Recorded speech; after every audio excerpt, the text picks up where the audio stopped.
বন্ধুরা, মরুভূমির মাঝখানে ছোট্ট একটি কুঁড়ো ঘরে বসবাস করত দুইটি ইঁদুর। তারা একদিন ভাবলো আর বসে বসে খাবে না, তাই তারা মরুভূমির দিকে রওনা হলো একটি পুকুর খনন করার জন্য। এবং যে কথা সেই কাজ, তারা পুকুর খননের কাজ শুরু করে দিল। এরপর প্রথম দিনে বেশি একটি খুঁড়তে পারেনি, তাই তারা আবার বাসায় ফিরে এলো। তারা পরের দিন সকালবেলা আবার যে পুকুরটি ধীরে ধীরে ধীরে ধীরে করে বিশাল একটি পুকুর খনন করে ফেললো। এরপর তারা দেখলো যে তাদের পুকুরে অনেকগুলি পানিতে ভরে গেছে। এখন তারা ভাবছে যে তারা এই পুকুরে গোসল করবে।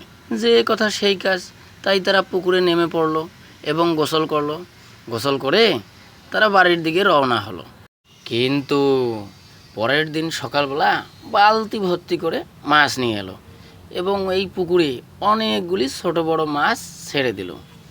মাছগুলি অনেক লাফালাফি করতেছে। তারা ভাবলো যে এই মাছগুলিকে এখন খাদ্য দিতে হবে। যে কথা সেই কাজ, খাদ্য নিয়ে এলো এবং মাছদের খাওয়াতে লাগলো এবং তারাও খুব আনন্দ করতে লাগলো। তবুও ইঁদুর দুটির মন খুব খারাপ, তাই তারা খুব জোরে জোরে কান্না করছে। তাই বন্ধুরা, চ্যানেলটি সাবস্ক্রাইব করে দাও নতুন নতুন ভিডিও দেখার জন্য। ধন্যবাদ।